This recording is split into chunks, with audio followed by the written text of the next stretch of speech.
Selamat datang di channel Audio Story Indonesia.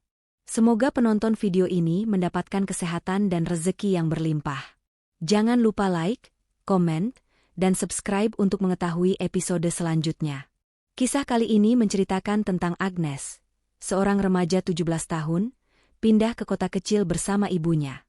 Ia bergabung dengan sebuah studio balet tua bernama Studio Amara, yang dulunya terkenal, tapi kini mulai sepi. Studio tersebut terletak di sebuah bangunan kuno bergaya kolonial dengan dinding cermin besar dan lantai kayu yang sering berderit. Suasana studio sangat kaku dan suram.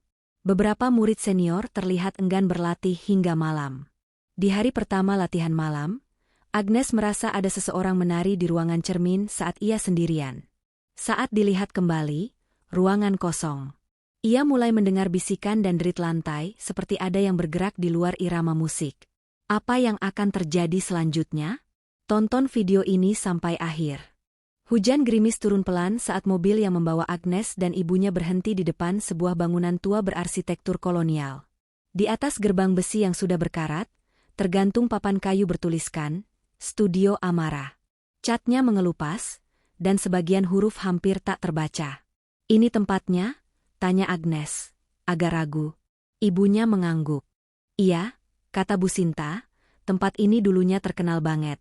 Dulu banyak penari hebat berlatih di sini. Mungkin sekarang sudah tidak seramai dulu, tapi pelatihnya masih bagus." Agnes memandangi bangunan itu. Jendela-jendela kayu tinggi berjajar rapi, sebagian tertutup tirai tebal. Ia bisa melihat bayangan cermin besar di dalamnya, dunia yang akan menjadi bagian dari rutinitas barunya.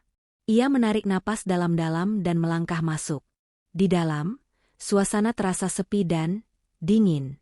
Bukan karena cuaca, tapi karena atmosfer yang entah kenapa membuat tengkuknya meremang. Lantai kayu tua berderit tiap kali ia melangkah. Aroma debu dan kayu tua tercium samar. "Selamat datang." Suara perempuan menyambutnya. Seorang wanita parubaya dengan rambut disanggul rapi muncul dari ruangan sebelah. "Saya Bu Ratna, pelatih utama di sini. Kamu pasti Agnes?" Agnes mengangguk sopan. Wanita itu mengamati Agnes sejenak, lalu tersenyum kecil. "Kau mirip salah satu murid lama kami. Tapi itu sudah lama sekali." Tak lama kemudian, Agnes diajak berkeliling studio.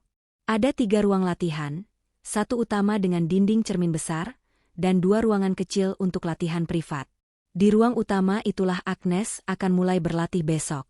Setelah perkenalan singkat dengan beberapa murid lain, Agnes pulang ke rumah kontrakan bersama ibunya. Malam itu, ia tak bisa tidur. Entah mengapa, pikirannya kembali pada studio itu, cermin-cermin besar, dan ruangan sunyi yang seolah menyimpan sesuatu. Hari pertama latihan berjalan biasa. Agnes semangat, meski masih kaku mengikuti gerakan senior. Ia suka tantangan, dan ingin cepat menyusul. Namun, ada satu hal yang membuatnya tidak nyaman. Cermin studio utama terlalu besar, dan saat latihan, ia merasa seolah ada orang lain yang ikut bergerak di belakangnya, gerakan yang tak sinkron dengan yang ia lakukan. Ia mengedipkan mata. Tak ada siapa-siapa. "Capek ya?" tanya Livia, salah satu murid senior yang cukup ramah. Agnes tersenyum, meski canggung. "Sedikit, tapi tadi aku kayak lihat." "Ah, mungkin aku ngelamun." Livia menatapnya sekilas, lalu berbisik pelan. "Jangan latihan malam-malam sendirian di sini. Apalagi di ruang utama." Agnes mengerutkan dahi. "Kenapa?" Namun Livia hanya mengangkat bahu, lalu melanjutkan peregangan.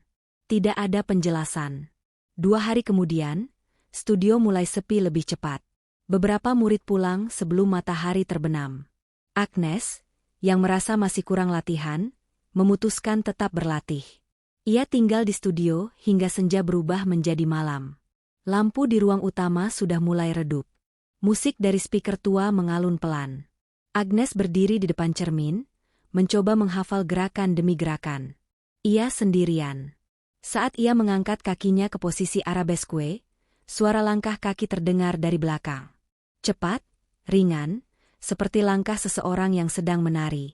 Agnes menghentikan gerakannya, menoleh ke belakang. Kosong. Namun ketika ia melihat ke cermin, ada bayangan lain di sana. Seseorang sedang menari di belakangnya, seorang perempuan dengan rambut terurai panjang, mengenakan kostum balet putih. Tapi yang paling mencolok adalah darah yang menetes dari kakinya, meninggalkan noda di lantai, walau lantai asli di belakang Agnes tetap bersih. Agnes terdiam. Tubuhnya membeku. Sosok itu berputar sekali, lalu perlahan menghilang dalam kabut tipis di dalam pantulan cermin. Lampu tiba-tiba berkedip. Musik mati. Agnes tersentak dan langsung mematikan speaker, mengambil tasnya, dan berlari keluar ruangan. Saat melewati koridor, ia melihat penjaga tua berdiri di dekat pintu keluar, mengamati diam-diam. "Jangan latihan malam-malam lagi, Neng," gumamnya pelan, tanpa menoleh. Agnes hanya mengangguk, napasnya masih memburu. Saat sampai di luar studio dan menghirup udara dingin malam, ia mencoba meyakinkan dirinya bahwa itu hanya halusinasi. Kelelahan, pencahayaan, cermin tua. Tapi dalam hatinya, ia tahu, sesuatu memang tidak beres di studio itu. Agnes menghabiskan hari berikutnya dengan kepala dipenuhi pikiran tentang sosok di cermin. Ia berusaha tampil normal, tersenyum saat latihan, tertawa kecil ketika bercanda dengan teman sekelas. Tapi setiap kali kakinya melangkah ke ruang utama, jantungnya berdetak lebih cepat. Ia tak berani bercerita kepada ibunya. Ibunya pasti hanya akan menyuruhnya istirahat dan mengurangi latihan. Ia juga tak mau dikira aneh oleh teman-teman yang lain. Tapi kata-kata penjaga tua itu, "Jangan latihan malam-malam lagi, Neng," terus terngiang di kepalanya. Hari itu, Bu Ratna memberitahu bahwa studio akan tutup lebih awal karena ada perbaikan saluran air. Murid-murid mulai bubar pukul 5 sore. Tapi Agnes, keras kepala dan bertekad kuat, memutuskan untuk tetap tinggal. Ia meminta izin untuk berlatih sendiri 1 jam lagi, dan Bu Ratna, tampak ragu, akhirnya mengangguk. "Jangan terlalu malam, ya. Studio ini, anginnya nggak enak kalau udah gelap," ucapnya, sambil menyelipkan kalimat itu dengan senyum tipis. Agnes hanya tertawa kecil, menutupi rasa gugupnya. "Siap, Bu." Setelah semua orang pulang dan suara dari ruang ganti meredup, studio benar-benar sunyi. Hanya ada denting jam dinding dan suara langkah Agnes di atas lantai kayu. Ia mulai pemanasan, lalu memutar lagu instrumental balet dari ponselnya. Gerakan demi gerakan ia ulangi. Peluh menetes dari pelipisnya, napas mulai memburu. Tapi ia merasa puas, semakin bebas tanpa sorotan siapapun. Hingga, saat ia menengadah ke cermin, sosok itu kembali muncul. Kali ini tidak samar. Sosok balerina itu berdiri diam beberapa meter di belakangnya. Wajahnya tertutup bayangan, tapi ia mengenakan gaun balet putih yang sobek di bagian bawah. Kakinya telanjang, berdarah, dan darah itu menetes pelan, mengalir seperti air, namun tak menimbulkan suara. Tubuh Agnes membeku. Ia tidak berani berbalik. Ia hanya bisa menatap sosok itu melalui cermin. Lalu, perlahan, sosok itu mulai menari. Langkah-langkahnya anggun namun terasa ganjil. Seolah-olah tubuhnya mengikuti musik yang tidak terdengar, tapi wajahnya tetap kosong. Tidak bahagia, tidak sedih, hanya hampa. Dan saat Agnes ingin melangkah mundur, cermin mulai bergetar pelan, seolah sesuatu di balik sana ingin keluar. Lampu redup di atas kepala berkedip. Suara musik dari ponselnya mendadak melambat, lalu mati. Namun suara gesekan kaki tetap terdengar, bukan dari speaker, tapi dari dalam studio. Langkah-langkah penari hantu itu terdengar nyata. Agnes akhirnya menoleh cepat. Tidak ada siapa-siapa. Tapi di lantai, ada bekas jejak kaki berdarah. 2 langkah kecil, kemudian berhenti di tengah ruangan, lalu menghilang begitu saja. Dengan panik, Agnes mengambil tasnya dan hampir berlari keluar. Tapi saat membuka pintu studio, ia nyaris bertabrakan dengan penjaga tua. Ia terengah-engah. "Pak, saya ada yang..." Penjaga tua itu tidak bertanya. Ia hanya mengangguk pelan. "Saya tahu." Agnes menatapnya, bingung. "Bapak tahu?" Ia mengangguk lagi, suaranya lirih. "Kamu lihat dia, ya? Penari yang menari di malam hari?" Malam itu, Agnes tak bisa tidur. Ia berbaring menatap langit-langit, tubuhnya masih tegang. Bayangan wajah kosong itu, darah di kaki, dan gerakan tarian yang terus berulang seperti terukir dalam ingatannya. Di kepalanya terngiang suara penjaga tua sebelum ia pulang. Dulu, ada satu penari di sini. Namanya Clara. Dia sering latihan sampai malam, katanya ingin jadi balerina terkenal. Tapi, waktu itu, dia hamil. Pacarnya sesama penari juga. Tapi cowok itu lari. Mereka berantem, dan malam itu, Clara hilang. Cuma darah di lantai yang tersisa. Agnes menelan ludah. Lalu jasadnya. Penjaga tua itu hanya menggeleng pelan. Nggak pernah ketemu, tapi sejak malam itu, ada yang sering nari sendiri di studio. Sendiri, tapi berdarah. Kayak yang belum bisa istirahat. Pagi harinya, Agnes kembali ke studio dengan mata sembab. Ia hendak memberanikan diri bercerita kepada Bu Ratna, tapi entah kenapa, mulutnya terkunci. Saat berjalan di lorong menuju ruang utama, ia berhenti mendadak. Di cermin, saat ia lewat, ada bayangan samar, dirinya dan sosok lain yang berdiri tepat di belakangnya. Clara masih di sana, menunggu, menari, mengintai. Dan sejak saat itu, Agnes tahu, ia tidak akan pernah benar-benar sendirian di studio itu. Sejak malam itu, Agnes tidak lagi memandang studio Amara dengan cara yang sama. Ia tak bisa menari dengan tenang. Bahkan di siang hari, setiap ia menatap cermin panjang yang membentang di ruang utama, ia merasa diawasi oleh mata yang tidak terlihat, namun menembus kulit hingga tulang. Suara lantai berderit, bayangan samar yang bergerak di tepi penglihatan, dan kilasan darah yang tiba-tiba muncul lalu menghilang. Semuanya membuatnya semakin yakin, ada sesuatu yang disembunyikan tempat ini. Dan semuanya berawal dari satu nama, Clara. Agnes memutuskan mencari tahu. Ia mulai dari hal kecil, bertanya diam-diam pada teman-temannya tentang Clara. Sebagian mengaku pernah dengar nama itu, tapi samar. Kayaknya dulu pernah ada senior namanya Clara, kata Rika, salah satu penari senior. Tapi itu udah lama banget. Sebelum aku masuk. Katanya dia jago banget, tapi tiba-tiba nggak latihan lagi. Ada yang bilang dia pindah keluar kota. Agnes tidak puas.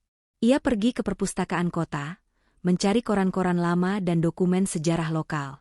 Setelah beberapa jam membalik halaman yang menguning dan berdebu, ia menemukannya. Satu artikel kecil, tahun 1986. Siswi studio balet menghilang secara misterius. Clara Ayu Prameswari, 17, murid berprestasi studio Amara, dilaporkan hilang setelah latihan malam. Polisi belum menemukan petunjuk.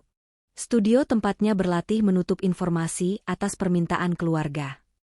Tidak ada lanjutan. Tidak ada penyelidikan lebih dalam. Hanya hilang, begitu saja. Agnes menggenggam kertas itu erat. Dalam hati, ia tahu, Clara tidak sekadar hilang. Saat latihan sore, Agnes menyelinap ke ruang arsip di belakang kantor Bu Ratna. Di sana, tersimpan berkas-berkas lama studio, daftar murid, sertifikat, foto-foto. Dan di antara tumpukan map, ia menemukannya, foto Clara. Seorang gadis muda dengan senyum cerah, berdiri anggun dalam kostum balet putih. Rambutnya disanggur rapi, tapi matanya matanya yang besar dan teduh. Persis seperti yang Agnes lihat di cermin. Hanya saja di cermin, mata itu kosong, menyimpan kesedihan yang dalam. Di balik foto itu, tertulis, Clara Ayu, murid terbaik tahun 1985. Agnes juga menemukan sesuatu yang mengerikan. Di buku catatan latihan, Clara tercatat aktif hampir setiap malam. Bahkan setelah studio tutup, ia tetap berlatih sendiri. Namun yang mengejutkan, ada nama laki-laki yang tercatat sering berlatih bersamanya, Yuda Saputra. Agnes mencari nama itu di media sosial, dan akhirnya menemukannya. Seorang pria parubaya, sekarang bekerja sebagai pelatih balet di studio lain, tak jauh dari kota itu. Pria itu terlihat tenang, terhormat. Tapi Agnes merasa mual melihat wajahnya. Beberapa malam kemudian, Agnes kembali ke studio. Kali ini ia tidak berniat berlatih. Ia ingin melihat tempat itu dengan mata terbuka. Ia berdiri di tengah ruangan kosong, mematikan lampu, hanya menyisakan cahaya bulan yang masuk dari jendela. Dan di sana, Clara muncul kembali. Namun kali ini lebih jelas. Gerakannya lebih lambat, lebih berat. Darah menetes dari kakinya, mengotori lantai yang dingin. Tapi ia tetap menari. Di wajahnya, senyum tipis, nyaris seperti memohon. Agnes berdiri terpaku. Kemudian, Clara berhenti, menatap ke arahnya. "Aku belum selesai." Suara itu menggema di kepalanya. Lembut, namun memekakan hati. Tiba-tiba ruangan berubah. Agnes tak lagi berdiri di studio kosong. Di sekelilingnya, dinding dan cermin memudar, digantikan dengan pemandangan seperti dari masa lalu. Ia melihat Clara, masih hidup, sedang duduk di lantai, menangis sambil memegang perutnya yang sedikit membuncit. Kemudian datanglah seorang laki-laki, Yuda. Mereka bertengkar. Clara memohon, menangis. Yuda berteriak, lalu mendorongnya, keras. Kepala Clara terbentur lantai. Darah mengalir. Yuda membeku, lalu panik. Ia menyeret tubuh Clara dan membuka papan lantai di pojok studio, lalu menguburnya diam-diam. Agnes tersentak keluar dari penglihatan itu. Ia jatuh terduduk di lantai. Tangis mengalir tanpa ia sadari. Ia menatap cermin, Clara masih ada di sana. Kali ini tak menari, hanya berdiri. Menatap Agnes, dan air mata mengalir dari pipinya. "Maaf," bisik Agnes. Malam itu, Agnes bersumpah. Ia akan mencari kebenaran. Clara tidak boleh terlupakan. Dan pelaku harus bertanggung jawab. Studio itu tidak lagi sekadar tempat latihan. Kini, ia adalah panggung dari sebuah rahasia berdarah. Sejak menyaksikan kilasan tragis masa lalu Clara, Agnes tidak bisa tenang. Gambar itu selalu menghantui. Clara menangis, tubuhnya tergolek, darah mengalir di lantai studio, dan Yuda, sang pembunuh, yang menutup jasadnya di bawah papan kayu ruang latihan. Tapi yang paling menakutkan dari semuanya adalah suaranya. "Aku belum selesai." Kata-kata itu terus terngiang di kepala Agnes, terutama setiap kali lagu balet diputar. Tarian kini bukan lagi seni, melainkan irama dari kematian yang belum menemukan akhirnya. Agnes memutuskan untuk kembali ke studio saat sepi. Kali ini bukan untuk berlatih atau menonton Clara menari dalam kesedihannya, tapi untuk mencari lokasi kuburan rahasia itu. Ia mengingat jelas dalam kilasan penglihatan itu, pojok ruangan, di dekat rak kostum tua. Agnes membawa senter kecil dan obeng. Ia menunggu hingga malam, ketika studio telah benar-benar kosong. Langkahnya bergetar saat memasuki ruang utama. Bau kayu tua dan pelapukan menyambutnya seperti biasa. Cermin-cermin besar berdiri bagai penjaga sunyi, memantulkan bayangan tubuhnya yang gelisah. Agnes berjalan perlahan ke pojok ruangan, mendekati tempat yang ia lihat dalam penglihatan. Ia mulai mengetuk-ngetuk lantai kayu. Beberapa papan terasa keras, tapi satu, tepat di bawah rak, berbunyi hampa. Dengan hati-hati, ia mulai mencungkil ujung papan menggunakan obeng. Kayu tua itu lapuk dan mudah lepas.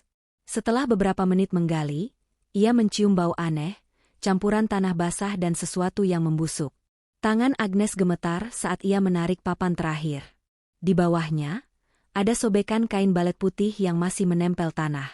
Dan tak jauh dari situ, tulang jari, sebagian terbenam, sebagian muncul. Sebentuk rambut panjang kecoklatan terurai, kotor dan berdebu, masih menempel pada tengkorak kecil yang terbaring diam. Tubuh Agnes lemas. Ia menutup mulut, menahan muntah. Tangannya gemetar hebat. Itu Clara. Ia sudah menemukannya.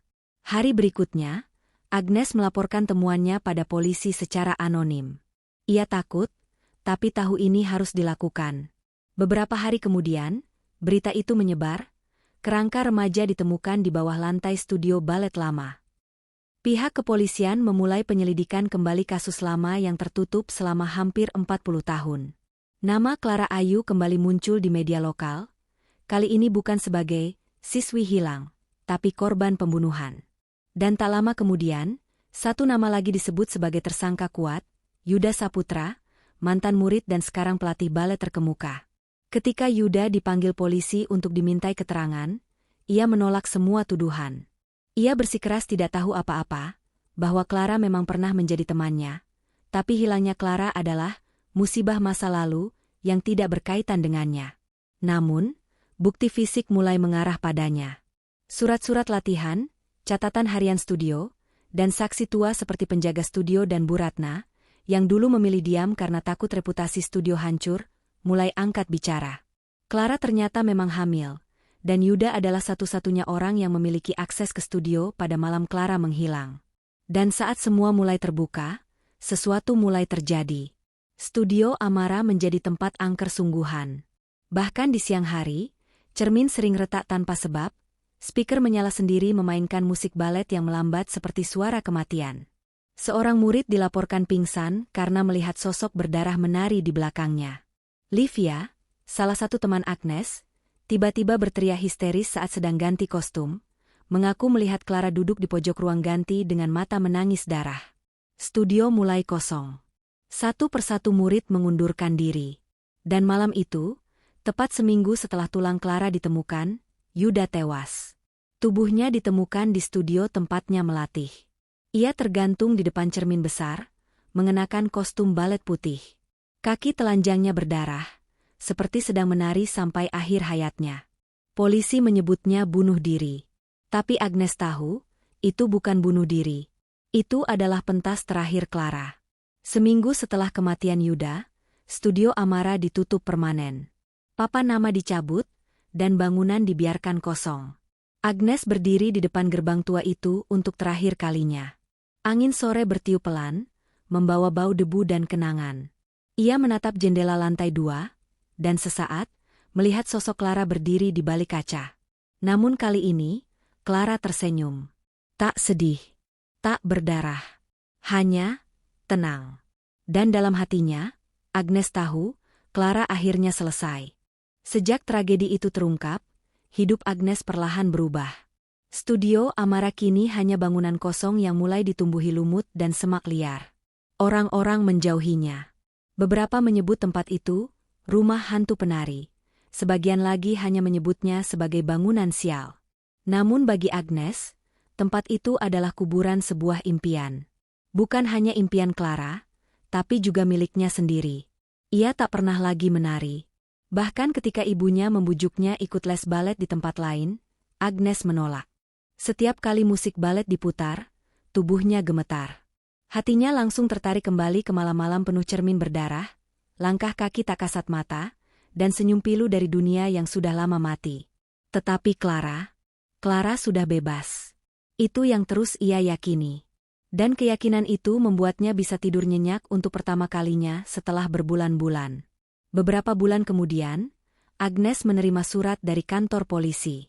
Isinya, hasil forensik menyatakan tulang yang ditemukan benar-benar milik Clara Ayu Prameswari.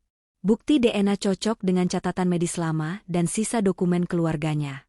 Kasus resmi ditutup. Clara dikuburkan dengan layak di pemakaman umum, dalam upacara kecil yang dihadiri hanya beberapa orang. Agnes hadir diam-diam, berdiri jauh di bawah pohon besar.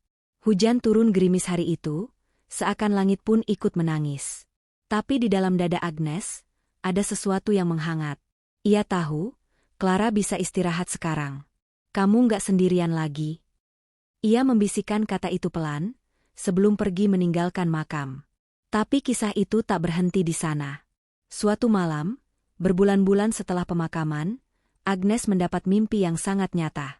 Dalam mimpinya, ia berada kembali di dalam studio Amara. Tapi studio itu bersih, terang, tanpa celah gelap atau suara aneh. Cermin-cerminnya tak retak, lantainya bersinar. Dan di tengah ruangan, Clara berdiri. Kali ini, ia mengenakan gaun balet putih yang sempurna. Tidak lusuh, tidak berdarah. Wajahnya tenang, bahkan tersenyum lembut. "Terima kasih," katanya dalam bisikan yang hanya bisa Agnes dengar. Lalu Clara mulai menari. 1 putaran. 2 langkah. Gerakan demi gerakan mengalir seperti air. Anggun. Ringan. Indah. Untuk pertama kalinya, Agnes melihat Clara bukan sebagai hantu, tapi sebagai balerina sejati. Ketika tarian selesai, Clara membungkuk pelan, lalu perlahan-lahan, menghilang dalam cahaya. Agnes terbangun dengan air mata di pipinya. Dan untuk pertama kalinya, ia tidak merasa takut. Beberapa minggu setelah mimpi itu, Agnes mulai menggerakkan tubuhnya kembali di kamar. Perlahan-lahan. tanpa musik. Hanya mengikuti ingatan gerakan yang pernah diajarkan Bu Ratna. Kemudian, suatu sore, ia datang ke taman kota. Di sana ada panggung kecil yang kosong. Ia berdiri di atasnya, mengenakan sepatu balet lamanya. Satu gerakan. Lalu satu putaran. Angin meniup rambutnya. Langit senja menggantung tenang di atas. Dan di sela-sela bayangan pohon di sekeliling panggung, Agnes merasa seperti tidak sendiri. Bukan karena takut, tapi karena semangat yang pernah hidup di studio tua itu, masih menari bersamanya. Bertahun-tahun kemudian, Agnes menjadi pengajar tari untuk anak-anak di kota kecilnya. Ia tidak membuka studio mewah, hanya ruang latihan sederhana dengan cermin dan lantai kayu. Ia mengajari murid-muridnya bukan hanya cara menari, tapi juga tentang keberanian, kejujuran, dan suara dari masa lalu yang tak boleh dibiarkan hilang. Di dinding belakang ruang latihannya, tergantung satu foto hitam putih. Seorang gadis muda dalam gaun balet putih, berdiri dengan anggun dan senyum lembut. Clara Ayu Prameswari. Dan setiap malam, ketika ruangan kosong, dan hanya suara sepatu balet kecil yang tersisa menggema di lantai kayu, Agnes kadang merasa ada satu langkah tambahan. Ringan, lembut, tak kasat mata. Ia hanya tersenyum. Tidak takut. Tidak resah. Karena ia tahu, Clara menari dalam damai. Dan panggung ini, bukan lagi kuburan impian, melainkan tempat di mana tarian dan kebenaran bersatu dalam keheningan. Terima kasih sudah menonton video ini. Sampai jumpa di video selanjutnya.